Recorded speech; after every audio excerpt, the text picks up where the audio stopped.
Well, hello, and welcome to the first of a series of 3 shows. It's called A Pair of Trainers because, well, there's 2 of us in every show, and we are both LinkedIn Learning instructors.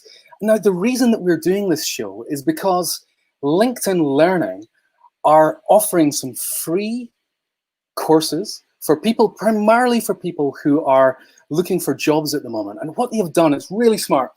They looked at what it was that were the courses that were most watched by successful applicants in 2020. And they took those courses, and that's what they're offering for free just now. These are the courses that help people get into jobs. And I get to chat to some of the trainers who have done some of those courses, and I'm really excited about that. So let me not dilly-dally. I will first of all say hi. I'm Dave Birss. You don't really need to know much about me. I'm LinkedIn Learning instructor on creativity, innovation, presentation skills. So I want to tell you about our guest today, Carolyn Gerner. Now, she is a management professor at Indiana University. She's the owner of Practical Paradigms, and I'll give you a link to that. In fact, let me see if I can find a link to that right now so you can go along there. Practical Paradigms. Now, she got her PhD from Ohio State University. She's been, for 21 years now, she's been professor at Kelley School of Business on Management and Entrepreneurship, and that's at Indiana University. She's got 7 LinkedIn Learning courses, and she's got another 2 on the way. And I think she's just brilliant. We've been having an absolute blast before the show started. So I'm really excited to be able to introduce to you right now the amazing Carolyn Gerner. Hello, Carolyn. Hi, Dave. Long time no see. I'm glad we're here. All of 3 minutes. I know. How did you cope without me? I missed you. Now, Carolyn, you've got a course at the moment, which is complex negotiation tips. Now, I've done the course, and I think that it was absolutely fantastic. It taught me things that I wished that I had known years ago. Could you give a little bit of an outline of what people can learn from the course? Why you created the course? Well, it's interesting. When you do the basics of negotiation, you learn a few terms, and you might be able to buy and sell a car, maybe, if you're feeling brave. And then you just sort of think that every negotiation is supposed to just be a little longer or a little bigger than that. And what it turns out is that the nuances of each situation are different. And the conversations are really different depending on your goals. And so I tried to make the course so that it helps people accomplish 2 things at once, right? First is getting what they want. So a better price, a higher salary, whatever. But then the second is still maintaining their relationship with the other person. Negotiation's a little aggressive, right? I mean, somebody says, here, have a job for a lot of money. And you say, no, thanks, I want more. I mean, it's a little bit aggressive. And so it's one of those things you need to tread a little more softly to make sure that you're still getting your needs met, but you're doing that in a way that maintains enough between you and enough, in particular, respect and empathy for the other person so that you are able to move the relationship forward in a positive way. So the class talks about things like relational accounts. And that's a fancy way of saying that when I want to negotiate with you, so let's say you and I were going to go through some sort of a negotiation about, writing a book together or something, which maybe we should. But I would be really kind of upfront about saying, look, anything we decide here, I don't want that to impact our relationship negatively in any way. In fact, part of the reason I want us to write a contract beforehand is so that the friendship will not be damaged. And when I make statements like that, I'm helping people see that that asking for what you want and being a little bit aggressive about really making the ask doesn't mean that you have to alienate the other person. And in fact, it could actually make relationships a lot stronger. Yeah, I've got to say, I'm totally with you. I'm co-writing a book at the moment with a friend of mine that's we co-wrote another book here 2-3 years ago. And we are very clear up front on who does what. Yeah. And what the responsibilities are. and the financial side as well. Yep. And because that is clear, what it does is it puts all of that kind of unpleasant stuff over to one side so that the two of us can just get on with each other as humans. Yeah. Which is lovely. Now, there's one of the things that I guess when these courses at the moment that we're promoting here on LinkedIn Learning are for people who are probably looking for jobs at the moment, or maybe looking for their next role. Very often people feel that when they're negotiating for a job, that really they aren't the ones with the upper hand. Right. And that there isn't really much negotiating that they can do. And some of that might come from, feeling like a little bit of a fraud, or sort of feeling that, that imposter syndrome. And imposter syndrome's another one of my LinkedIn Learning classes, in fact. We can definitely talk about that. I don't need to learn how to be an imposter. I feel like one all the time. I can be pretty good at it myself. So how do people in that sort of situation, when they are looking at negotiating in a job, how can you do that in a way that's going to be successful without just giving everything away and giving power away to the employer? Well, first of all, let's call out the elephant in the room, right? The unemployment numbers where they are now with the pandemic, yes, the employer does have the upper hand. When the unemployment numbers are lower, then the candidate has more power. But some of that is just pure economics. How easy is it for them to find somebody else who can do what you do? But that question is kind of where all of this comes into play. They're offering you a job because they believe that you're going to be a good investment for them. I mean, people don't hire employees because they like them. They hire them because they believe they're going to help them make money. Sorry to be mercenary, but there you go. And so based on that, when you can come in and tie what you're asking for to your ability to perform well for the company, then you've really got something that says, I want to make this work for both of us. So let's say that I said, for me to feel really confident in this job, I know that I'm going to need X salary because that's what is the going rate in my industry. I've done my homework. That's what's the going rate for this level in the city. And so I have a real good understanding of how that works. And you showing this respect to put me in that upper echelon is really important to me as I begin. But if I'm looking for things other than money, boy, if you want my full attention, I'm going to need to be working remotely at least a couple days a week. Or I really need to talk about the travel and how that might work. Because if you want my best, I know that I won't be able to give that to you unless. Right. And so recognize that by the time you get to this point in the process, the employer's already made a pretty large investment. I don't know if any of you have had the opportunity to be on the employer side. It's nerve-wracking, and you're looking for the best talent you can, and you're nervous about how you present your company. And all of that is very real. So the idea that the company really just wants to make you as productive for them as they can is, I think, the mindset that people often lose. Yeah, absolutely. Now, I've got to say that through my career, I wish that I had known what you taught on the course. It's something I think I could have been a little bit more successful now. Why do you think I wrote it? Yeah. So how did you pick up this information? How did you get these learnings themselves? How much of it is from personal experience and how much of it is from sort of research? Well, from the time I was really tiny, I've had the ability to perspective take. Not sure where it came from, but I would be able to sort of look at a room and, know why people were mad or know kind of what was going on and have a pretty good idea of why they were feeling the way they were feeling. So based on that, I think I've always walked into situations thinking simultaneously, what do I need? But what does the other person need?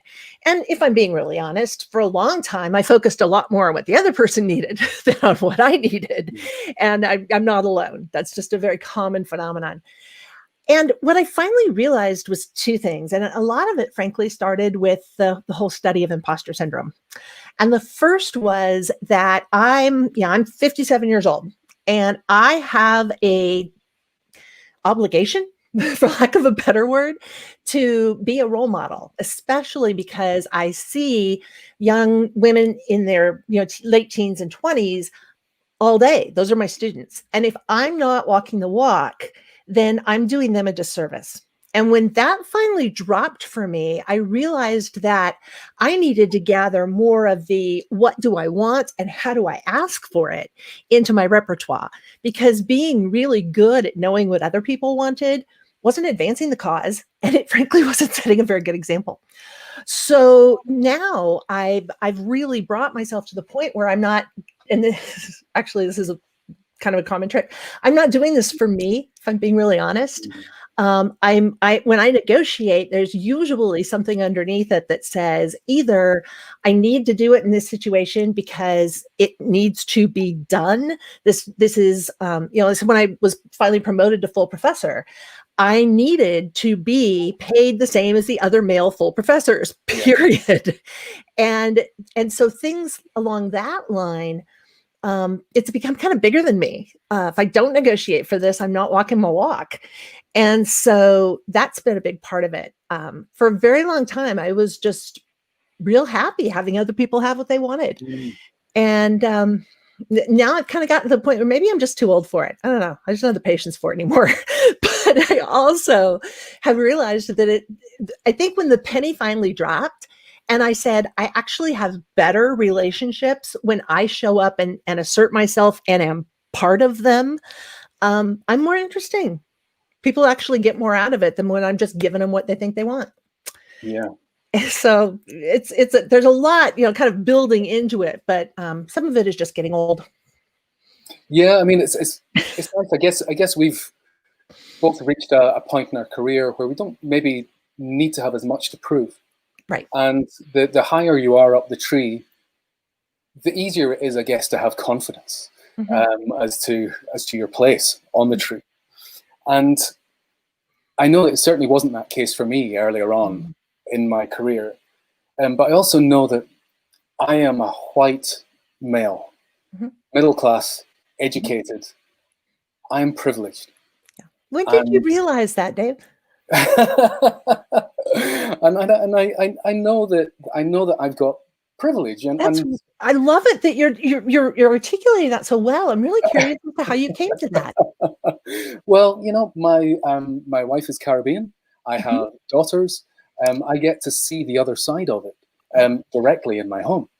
So I'm really interested about how people who feel that they are in the minority, either in terms of their sex or in terms of their race or their culture or the fact they've got a foreign accent, whatever it is that makes them different from the majority, how these people can go into negotiations when perhaps they feel already more of an outsider and therefore not necessarily somebody who's got as much grounds for argument. What is your approach to that? Because I know that this is something you look very, very deeply into in courses on. Absolutely. I first of all want to acknowledge that it's not just about the person who's negotiating. It's not just about the person in the minority. It's actually a bigger deal how the unconscious bias of the people that they're negotiating with shows up. So what winds up happening, and this is the reason that I think getting to know this unconscious bias is so critical. I walk in to talk to someone about negotiating to do a training session. If that person has a bias that says women aren't aggressive, women shouldn't be aggressive, something along those lines, if I start a negotiation, I get a double whammy response. Okay, first of all, I've just done something aggressive, and so they're a little taken aback. But then I also violated their expectation of my gender role. And so now they're like, ugh, never want to talk to her again, because I've set it up so that I've made them uncomfortable twice. And that's something that if I just walk in without acknowledging that and start negotiating as as I guess we would expect someone who came in with a more kind of aggressive or masculine tone might do, I'm going to get that double whammy effect. Now, is that fair? Heck no. Are most people going to say, "Oh, I don't have that old-fashioned view of women"? Go take a hidden bias test. I think we'll all be kind of surprised at what might be kind of going on in there. So what I finally realized is, yes, I want to live in a perfect world where anyone can walk in and initiate negotiation and not have those stereotypes be a factor. I want that desperately. But until that day comes, I have some things that I can do that will help pave the way and will help make this conversation a little bit easier. And so the first thing that I can do is sort of warn them that I'm going to negotiate. Take the shock value out of it. Yeah. I call that asking them to dance. And essentially, it's, you wouldn't just walk up to someone and, start going in front of them, right? You'd ask. At least I hope you would. And that's kind of what we need to do. So signal that you're going to negotiate. When you make the appointment, indicate that, I need to talk about some of these terms. We'll have to negotiate a couple of things. And even just using that word gives people enough time to kind of prime themselves so that they are past their instinctive reactions. They don't have that fear reaction. They're ready to go. And so just little things like that. Acknowledging the stereotype is another one that ironically works really well. So if I were to come in and say, I know women aren't supposed to ask, but, or however I might address that stereotype, the minute I call it out and make it explicit, people are less likely to fall prey to it. They kind of get reminded that, oh yeah, I'm not supposed to do that. If we let people's unconscious kind of dictate what goes on, we don't get great responses. But if we're really thoughtful about, talking about what stereotypes might get activated and talking about what we intend to do as opposed to, sneaking up and, ooh, we'll negotiate now, boo. If we can make that kind of a pattern happen, then people are actually more rational when we have the conversation. Yeah. I've actually got a question coming in here from Robert, and he's asking if negotiation equaling aggression is, to him, he's saying, is this an American thing? Or have you had a look at internationally how negotiations are done? Is it different in different Very much. cultures? Oh yeah, very much. It depends on whether you're in a high context culture, high relationship culture. All of that is absolutely the case. What's interesting is not necessarily that negotiation itself can be perceived as aggressive, but very often when people walk in and make demands, the way that they do that can be perceived as aggressive. So yes, it is kind of a competitive American. About 85% of Americans actually say that they have a slightly to very negative view of negotiation because of that competitive nature to it. But in different cultures, it's much more accepted. It's just something you do. In America, you would not barter for something that you were going to buy on the street, whereas in other cultures, if you didn't barter, you're showing disrespect. Yeah. So it's a very much a culturally nuanced thing, Robert. You were so right. I think one of the things that we also face is the idea that we come in, again, that other layer of stereotype, right? We come in with oh, well, if you're from this country, then you must believe this way. Part of the reason that I get nervous when my students start saying, oh, well, this is somebody from India, and so therefore they're going to embrace this form of negotiation. Okay, first of all, if they're doing an international business negotiation, the chances that all of their education took place in one country is pretty slim. And they may have learned to negotiate in Singapore, or they may have gone through their business degree in London, or they may have picked things up along the way. And so I think the cultural stereotypes are one that can get in the way, but we do need to be careful. Because a lot of times what we think we expect from someone based on their country of origin isn't the way they were taught. It's not how they negotiate. So those expectations could be kind of dangerous. Yeah. Now, one of the things that I found because of lockdown is that my business changed quite a lot and became far more international. Yeah. So I now do my work, probably most of my work is in the States. I'm based in London. I do work across Europe, and I do work in the Far East.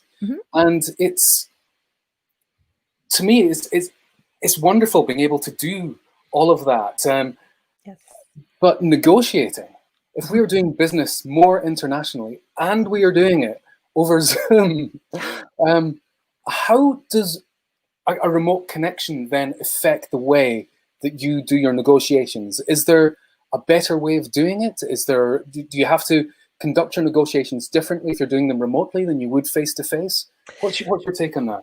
Absolutely. One of the things we want to think about is that a lot of what we say, I mean, some people say more than 90% of what we say is the nonverbal piece of it. And so when we lose that, we're in serious trouble. It's a little better with Zoom than it would be on the phone, but we still have an issue. So let's say, for example, that we're in the middle of a negotiation and suddenly I do this. Yeah. While you're talking to me. I may just be writing down some numbers on a Post-it note.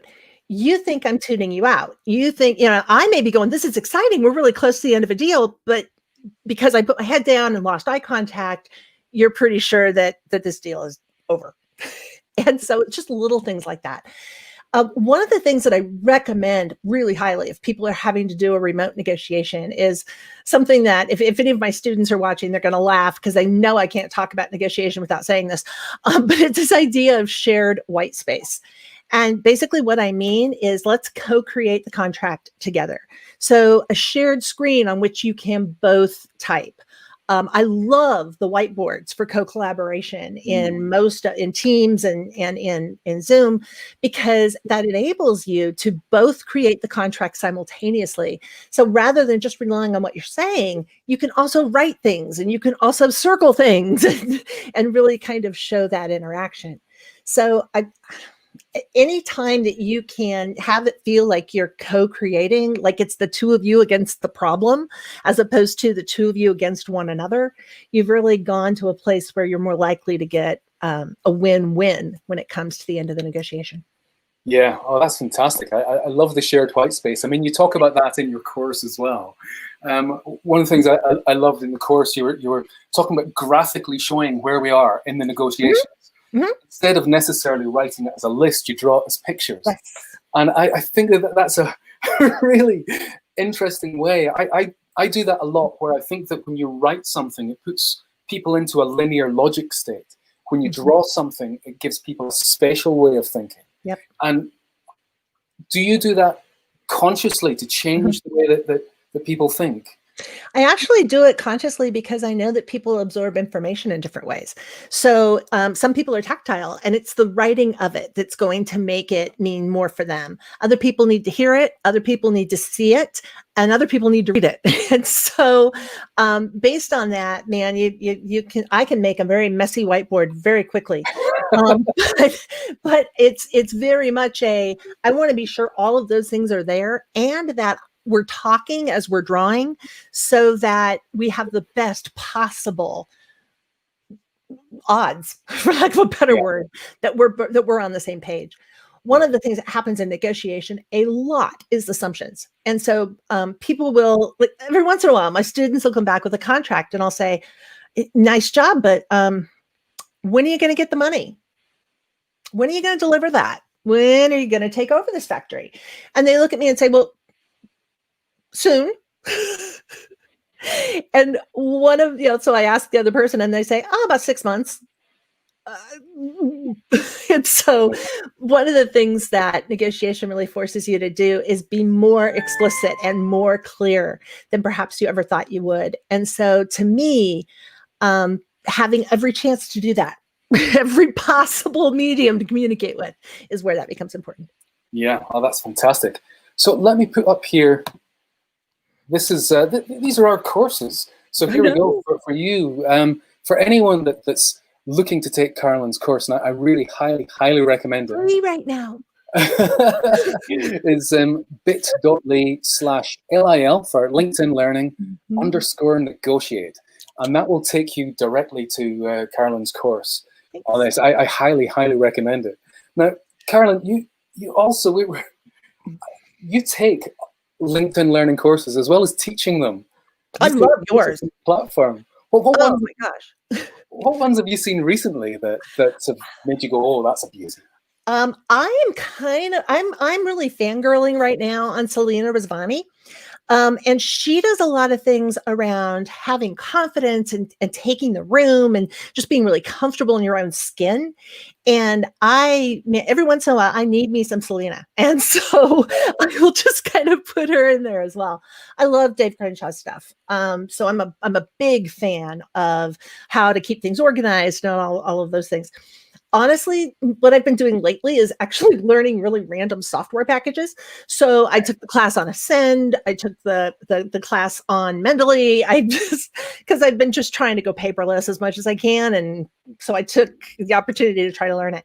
And I walked away from your creativity course going, I've never thought I was particularly creative, but now I kind of do. So part of the reason I know you are, Carolyn. one of the things I loved, it's like, oh, you mean I can do this and it helps? And so I highly recommend Dave's course because of how tangible his suggestions are for things that you actually do to bring out the creativity. It's awesome. Thank you. I wasn't asking for a sales. You can have it. Much appreciated. Yeah, I love Bob McGannon. Oh, I've not seen Bob again. What does he do? Bob, I'm writing it down now. Bob has got a course on, I'm trying to remember what it's called, but it's something like practical disobedience. And it's, it's actually about how to diverge from an organization to add value to it, because conforming isn't necessarily the best way of adding value. It is just, I just love it. And he's just so charming. I will definitely find that. And Selena, she's got a really good newsletter as well. She's got a LinkedIn newsletter. You just saw the one take a room like you're there 400% or whatever the one was this week. It was awesome. Yeah. That's fantastic. Yeah, like I said, I fangirl. Now, Carolyn, I can't believe how fast time goes with these things. We are now at half an hour, and I just want to see if we can wrap up. If there is, so if right now there's someone who's watching this who is looking to get a job, and they're a little bit nervous about it, and they sort of don't really know what the steps are and what the knowledge is that they need. It might be to do with your course. It might be something else. Just from your career perspective and your career journey, would you have a message for them, which is maybe one thing they can do or a shift in their mindset that might help them in their journey? I love that question.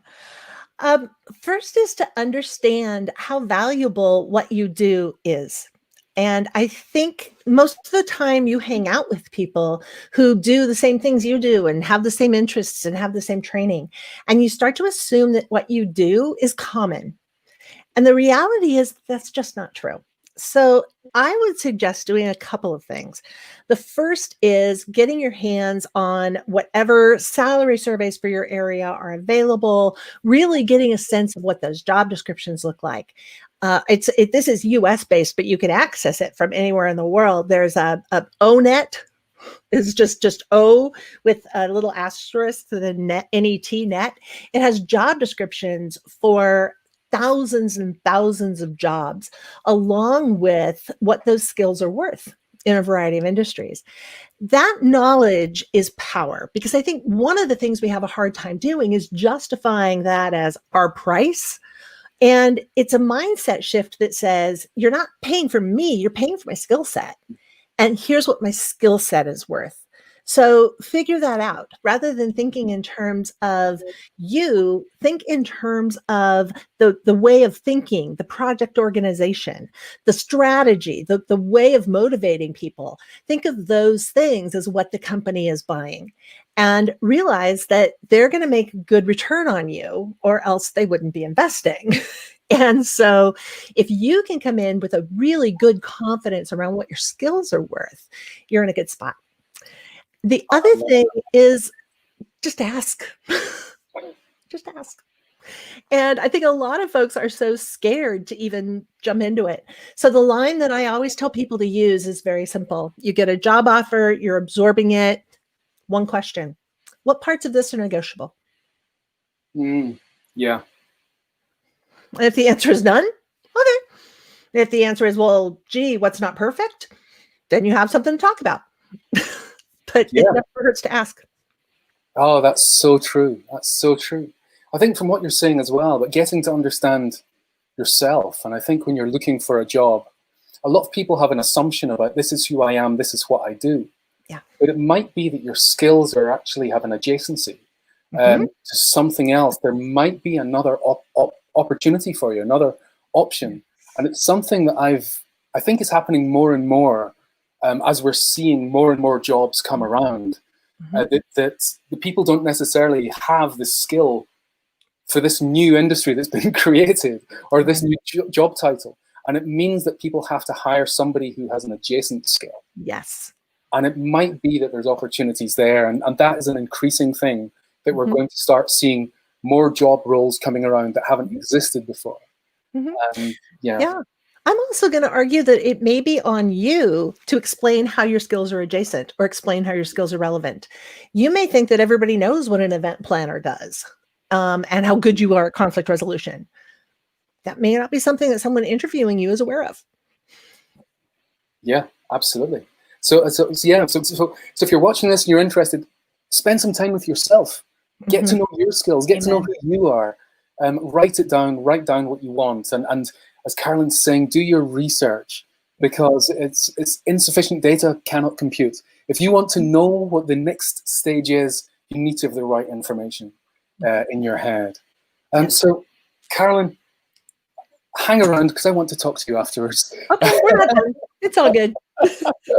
But thank you so much for joining us and for sharing your wisdom and your knowledge. And it's been an absolute delight. Thank you. You're welcome. And to you, lovely people who have been watching, thank you for watching. Thank you if you've got involved in the comments there. And please join us again. We'll be back on Monday and then the following Thursday.